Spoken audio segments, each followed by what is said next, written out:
Hey everybody, it is Wintermute coming to you from the think tank, and we are going to tackle the issue of timing your attacks, and kind of knowing the combat decision sequencing concept a little bit deeper. Um, Now, before we do that, though, I want to point out, and I know I mentioned this in my last video, is that I am not perfect. This is the rules as I understand them. Um, you know, I have I had a commander who was very fond of saying that practice does not make perfect. Perfect practice makes perfect.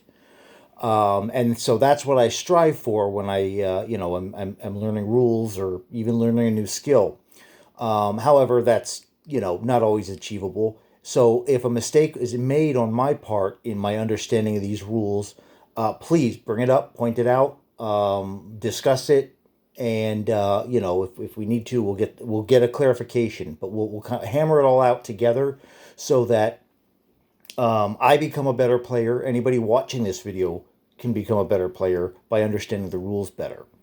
So we don't make any mistakes and we don't, go 2 years before we get to play our first real game and then suddenly, get the world comes crashing down because we realize we misunderstood a rule that whole time. And I know that sucks. I've actually kind of experienced that with other games. But so that said, like I said, if a mistake is made, please point it out so that it can be, addressed as soon as possible.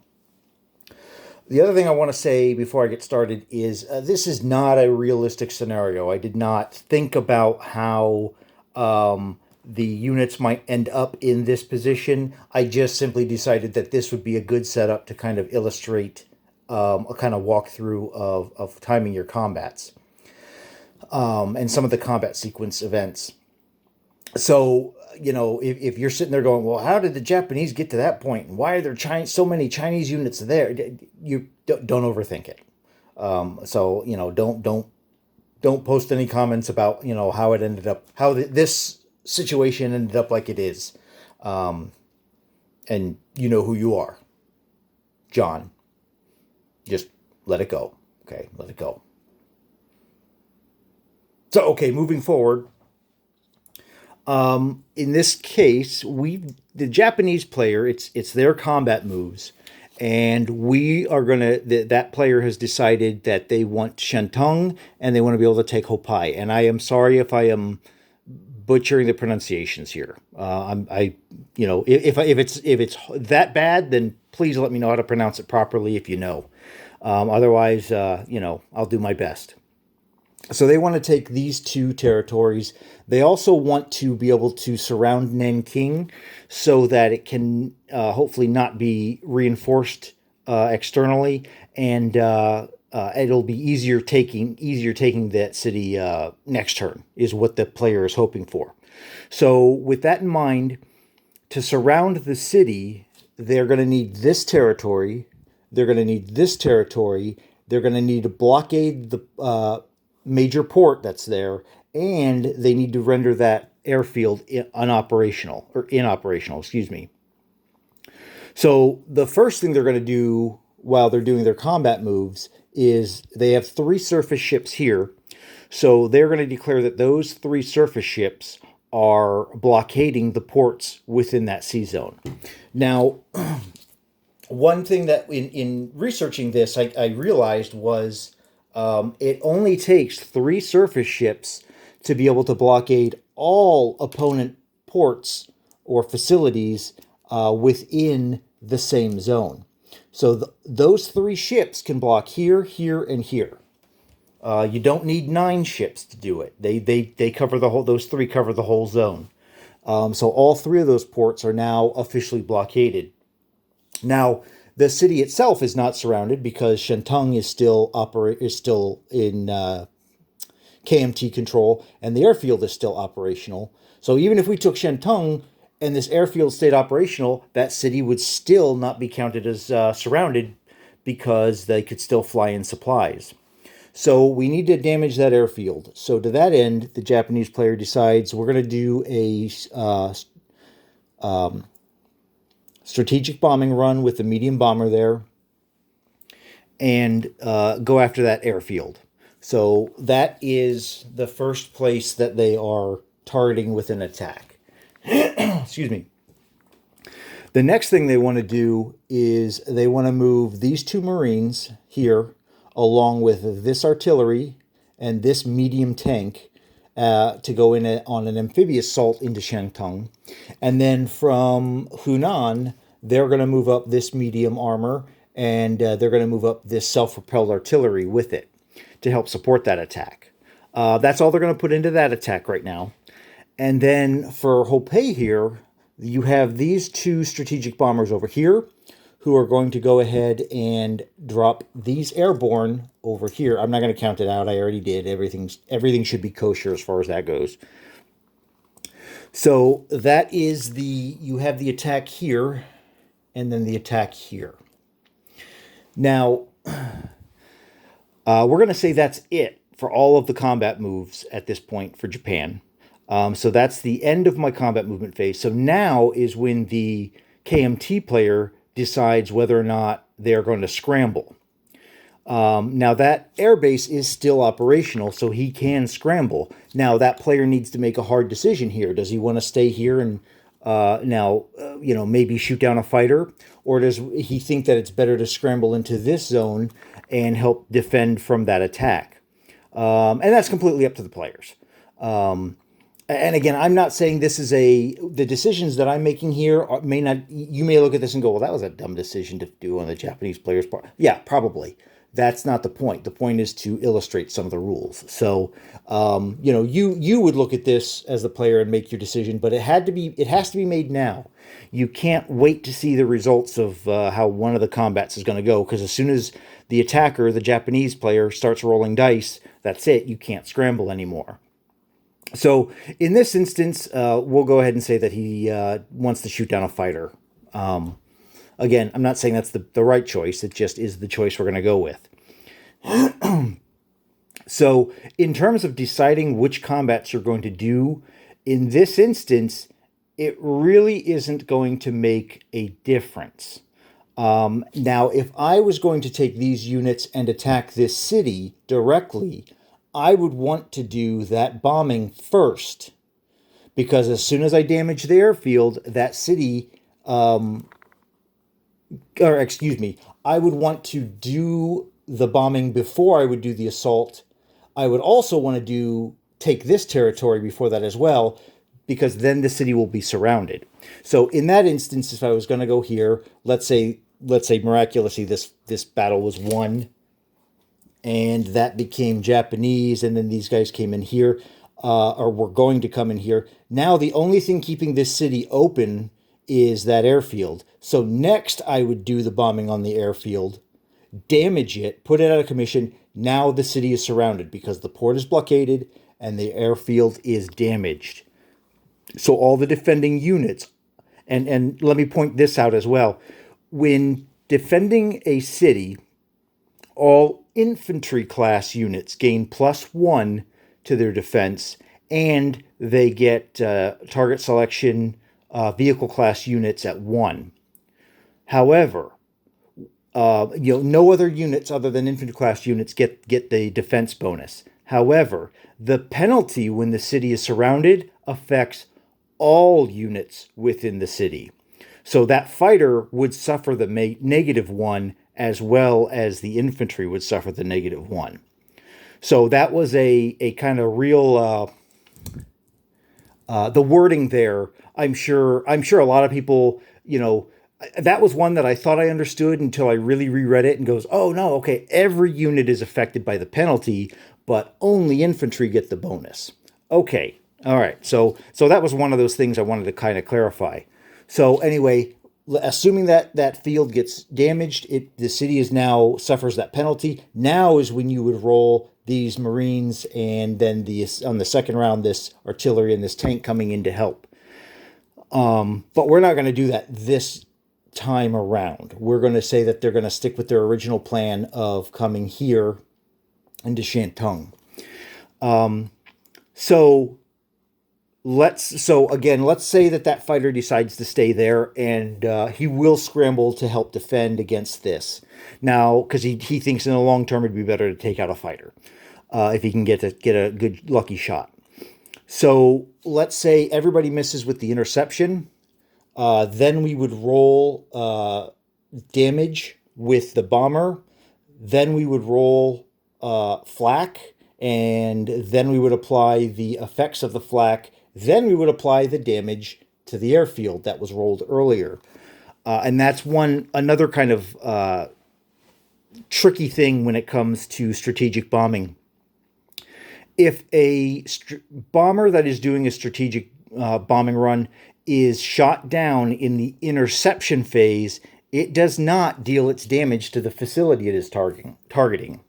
If it survives that phase, it will do its damage to the facility regardless of whether the inherent AA shoots it down or not. And I know that was I think it used to be the opposite in like Global 40, and I haven't played it that in a while, so I'm not sure. But I know a lot of players make that mistake that I've talked to, thinking that, okay, it got shot down by the inherent AA, therefore it doesn't do its damage. It's not. It's assumed to have delivered its payload, and then while doing so, it may have gotten shot down by the inherent AA.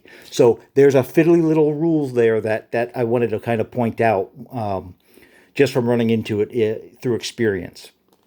So nobody gets shot down at all in that strategic bombing run, and we will go ahead and deliver 2 points of damage to that airfield. I don't have proper damage markers, so we're just going to use red chits.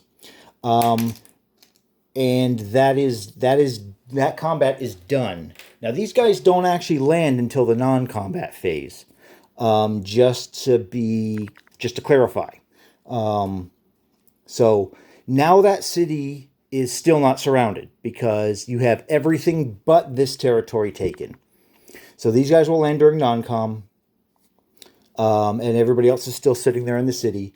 Now which combat do we roll next? I'll tell you the one we don't roll next is Hopai, because 2 airborne going against 2 infantry is not good odds. We're going to improve those odds, and I'm going to point out how we're going to do it here in a minute. But I'm going to move these guys back just a bit. So here in Shantung, we are going to go ahead and we're going to move this out of the way. Let's say the Japanese just steamroll them. Just got really lucky, really hot. They come in here. The combat was over in 2 rounds or less. So what does that mean? That means that any medium or heavy armor there can go ahead and blitz now. Now, this armor here... one other point I wanted to say is, even though this artillery is coming in from a different territory and not taking part of the amphibious landing, I don't see any exception in the rules that says that this still cannot offer its support bonus to one of these Marines, being infantry class units. And now if somebody has read different, I would love for you to point it out. Now this one will not, because it doesn't land on the first round. It has to stay back. We're assuming these are regular transports. So in this case, you would have the Marine going in at 2, the tank coming in at 6, this guy coming in at 3, and then this guy coming in at 3, because he would support him. Then on the second round, this guy would show up along with this guy, so you'd have the 2 medium tanks, and now both these guys would be able to be supported, one from this self-propelled artillery, one from this regular artillery. So we're just going to wave our hands and say that that no casualties, they got really lucky. Shantung falls. It happened within 2 rounds, so we have the option to blitz. Now, this medium tank... cannot blitz here if it wanted to, because that's mountain. You cannot blitz into mountain. It can, however, blitz into Hopai, because Hopai is just regular territory. The river has no effect in this instance. It does no effect on blitzing. So this tank, however, medium tank, is that came in with the amphibious assault, may not blitz because it was part of an amphibious assault. It does not have the option to blitz. So we only have 1 medium armor that can now blitz up here into Hopai. and we're going to go ahead and have the self-propelled artillery pair with it on a one-to-one basis, and go ahead and roll in with that armor. And so now that attack looks a lot better. So in this instance, obviously you wanted to do this attack first. And also one point to make out is, just to clarify, the blitzing happens as soon as this combat ends. You can't finish this combat, not blitz, and then go roll other combats, and then come back here and go, okay, well, now I'll go ahead and blitz into Hopai. It is technically supposed to be done right after that combat. So you can't wait to see how maybe something else turns out before you make your decision to blitz. That, again, that's my understanding, the way I read the rules. So that was one. This city is now officially surrounded. And now we have this battle up here. Now, there's no mountains or anything like that. It's just open terrain. But one thing I want to point out is the airborne get a +1 attack to its attack when it is doing an airborne assault. So in this instance, they would attack at 3s. Now that's a stat increase to the unit itself, not an attack bonus from terrain or things of that nature, or from artillery. It's a stat bonus directly to the stat of the unit.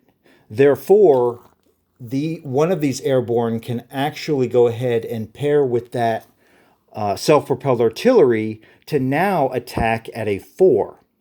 And that's my understanding that that's how that would work, based on the wording of how bonuses, because normally bonuses don't stack.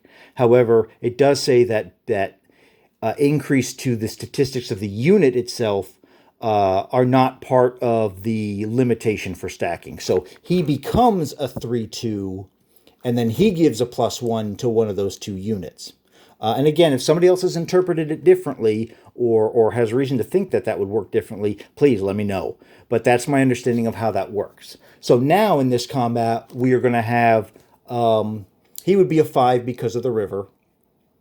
These guys would not be affected by the river, and would be, he would not be affected as an artillery class unit by the river. And so you would have a 3 on the attack, a 4 on the attack, a 3 on first strike, and then a regular 5. Now, in this instance, we'll say that, again, it's just another, you steamroll them. So these guys will just take off, and we're just going to go ahead and put out a Japanese roundel.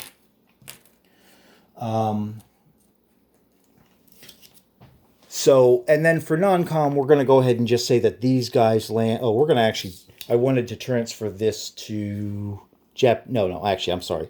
We're going to have these guys just land here. The medium bomber saunters off to Korea. These are where these guys are now. Now, they cannot blitz again because they're out of movement at this point. They move both their movement points. And even if they could, mountain, city. You can't blitz into or out of either one of them.